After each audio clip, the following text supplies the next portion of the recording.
Can you hear me? Yeah. Okay, very good. Okay, so everyone can hear me, so I'm going to start now. I have a short text-ish, but I'm not going to read it word by word. So first, thank you. Honestly, this is really a privilege for me to be on in this great panel.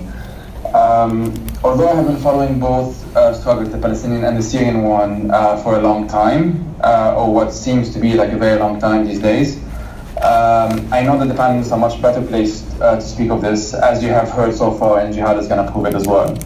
So as the Lebanese outsider on this panel, I think that if you want to take it, because I think most of you are also non-Palestinians and non-Syrians, if I can guess correctly.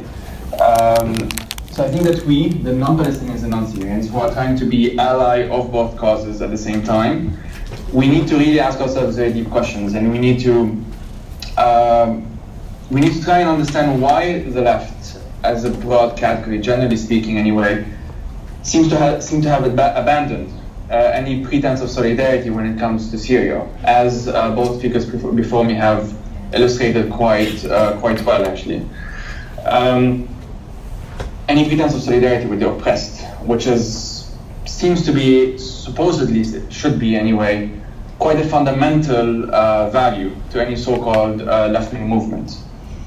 And from what I understand from a specifically Syrian left-wing perspective, there is a sense of betrayal from the vis-a-vis the global left. After all, the Syrian left, again, broadly understood as the non-authoritarian left, because there is a section of the Syrian left, quote-unquote, that has been co-opted by the regime, and we can get maybe into that later. They come from a decades-long tradition of opposition to what they rightly understood, even before most Westerners, and indeed I should probably say even many, if not most Arabs, understood as what is essentially a fascist regime, and an imperialist-friendly regime, and a regime that is as conservative as it gets on pretty much every single issue. And we cannot deny, which is sort of the topic as well, that a very strong segment of the left has expressed direct or indirect support to this fascist regime, and that obviously poses quite a lot of questions. So today, with a few notable exceptions, always with a few notable exceptions, but I'm going to speak a bit generally, the left views Syria through the lens of geopolitics exclusively, when it views Syria at all, so when Syria is even talked about in the first place outside of the context of refugees, so outside of the context of when Syrians are desperate enough to actually reach our shores. Syrian activists are denied their agency completely, a phenomenon that actually Palestinians are all too familiar with. So to give a very, very quick example, last year I'm still part of the SOAS University in London, the Syria Society at SOAS. And we were interviewing via Skype an activist and a volunteer with the White Helmets First Responders Group from Aleppo. And that was a couple of months before the fall of Aleppo. He is right now he's in Idlib with other internally displaced people. And so obviously he was 22, 23 years old, I think. So he was obviously just talking to us about his experience being a first responder. It wasn't his original calling. It wasn't, he came from a background, if I'm not mistaken, he was just an assistant teacher. It's just something that he ended up doing because obviously he felt that he had to. So it was a very personal experience. And he ended up his talk, a very brief talk actually, just by telling us that essentially what we need is support, what we need is people to listen to us. We've been essentially yelling for the past 5 and now 6 years, and somehow we feel that our voices have become irrelevant for various reasons. So he finished his talk, and then in the audience, so we opened up, I was chairing the event, and we opened up the talk to the audience, the floor to the audience. And so there were lots of good questions, but at some point there was one question from a guy a British, self-described British socialist, who wanted to interview or wanted to question him, as though he wasn't really believing his story. And the way he phrased it was, how would you think that if we give him too much support, and as Ramah, I think very well described it, the kind of a Zionist Hasbara tactic of saying that, well, what happened if he goes, you know, there would be chaos, ISIS would win, and that kind of stuff, which really comes from people who really don't know much or at all about Syria, to say the least.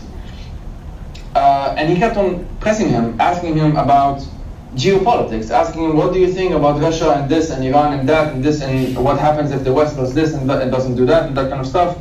And the guy was essentially in a small room with very bad internet. You could actually hear gunshots and bombs in the distance while he's Skyping with us. And he's being asked by this random person in his comfortable seat in a fancy, it was at King's College, so at a very, very elite university in London, to essentially give him answers. Whereas, you know, it should be the other way around, if anything. If we are the ones who have such access to knowledge and to the internet and are in, you know, privileged and comfortable settings, we should be the ones to be able to help wherever we could help as allies, which is, I think, again, something which should be basic. So to go back a bit, as the Syrian revolution became armed, so end of 2011, especially beginning of 2012, it soon became apparent that it would turn, the whole Syrian uprising, revolution, and subsequent civil war would turn into what one Palestinian Syrian refugee friend of mine, so someone who is from Yarmouk, described as an quote-unquote inconvenient revolution. So what he meant by that is that leftists, again, generally broadly understood, not just Western leftists, but Arab leftists as well, but specifically in this case, Western leftists, they had to put aside their preconceived ideas of the Middle East and of Syria in particular. Because up until now, up until 2011, it was fairly easy for most Western leftists, at least from their perspective, to approach the Middle East. It was from a single anti-imperialist, which was understood as exclusively anti-Western imperialist position. And that is fairly easy to do if you think about it. You know, we know who the governments are, we know who they are, it's very easy to say, I am against that, and that's it. They had to put that aside because they had to really understand what it meant. Now you're in a different context. As soon as it became clear that the Assad regime, for example, would rely entirely for its survival on several groups, but to name the three big ones, obviously, you have the sectarian militias, of which the biggest is Hezbollah, which calls itself, of course, Hezbollah, which is from Lebanon, where I'm from, which calls itself a anti-Zionist, quote-unquote, again, group on the one side. Then, of course, you have the Iranian government, which also calls itself an anti-Zionist government on the other hand. And, of course, you have the big government, which really changed the battles on the ground, which is the Russian government, which calls itself an anti-Western government. So from a purely Western activist, anti-imperialist, again, all of these in quotations, leftist point of view, it's very simple. We are anti-Zionist, we are anti-imperialist. This regime is telling us that it is anti-imperialist and anti-Zionist. Therefore, we adopt the horrifically flawed logic of, you know, the enemy of my enemy is my friend, and we go with it. And that is essentially how it's been working. And we've seen a extraordinary backstabbing, essentially, of any Syrian activist, women's activists, leftists, feminists, really any category of people that has been active on the ground since 2011, many of whom have either been obviously killed or tortured or forcibly disappeared or exiled or, you know, any combination.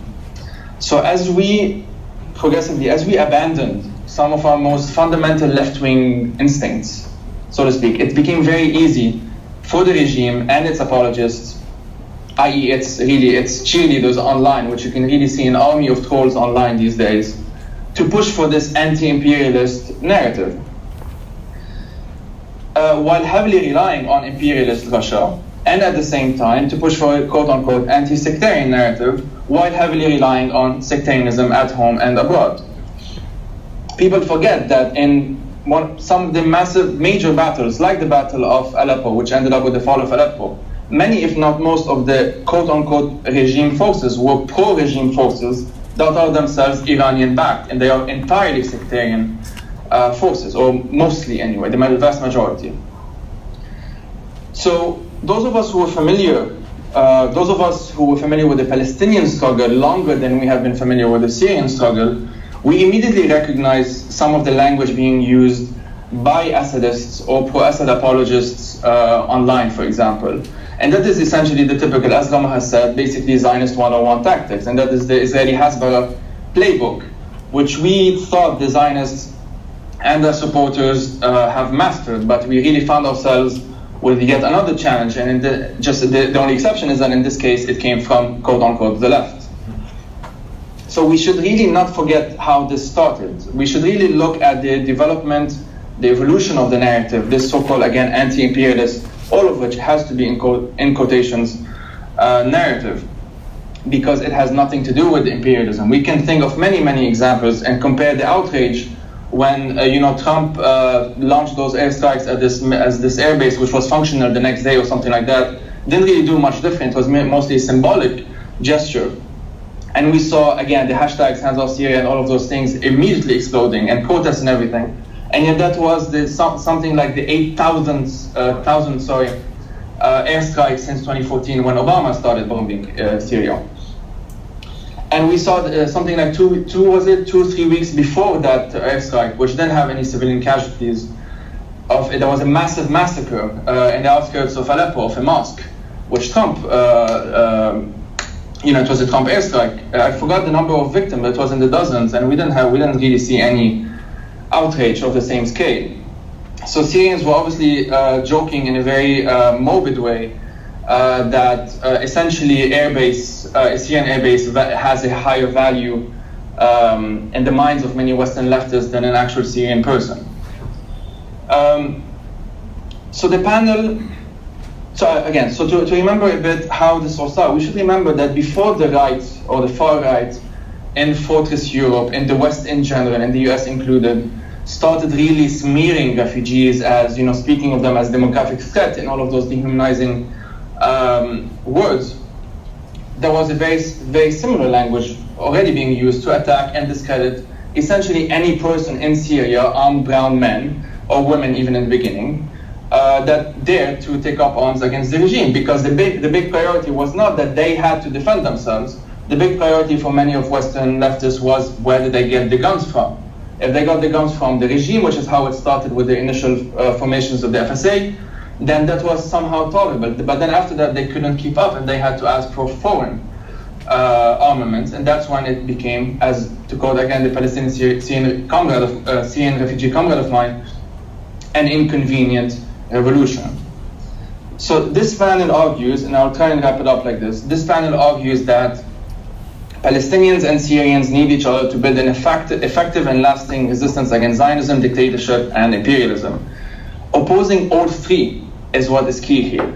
And that is really the difficult part, because it's fairly easy to oppose just one of them. You can be a neo-Nazi and say, I oppose Zionism. That does not make you sympathetic with the Palestinian cause. You can say a number of things and say, I oppose that and I oppose this. That does not make you a real ally. Becoming an ally is actually much, much more difficult, because it means putting aside your own ideological priorities and see what is actually being demanded on the ground by progressive forces. So opposing all three is what is key, as I said, and what we have often been told to, quote unquote, choose our battles, which essentially means to just shut up.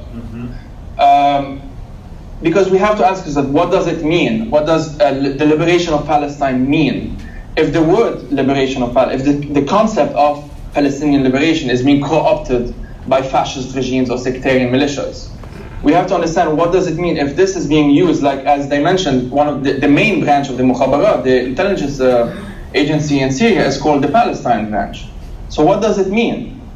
Obviously this corrupts the cause, and we have to fight that in order to save the cause, the Palestinian cause.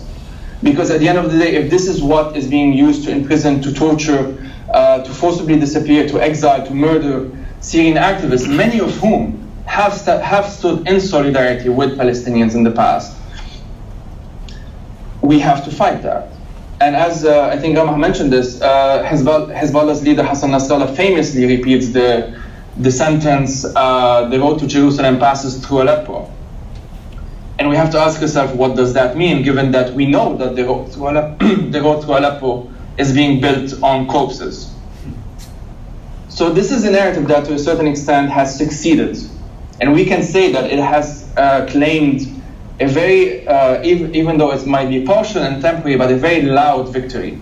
because it has silenced even debates and discussions on what it means to be an ally of the Syrian revolution. It has silenced Palestinians and Syrians, and even Lebanese in my context, who have chosen to oppose tyranny everywhere and oppose injustice everywhere, regardless of who is doing it and in the name of what, in favor of just turning a blind eye to injustice in some places. And I'll stop that because I think that's about 15 minutes.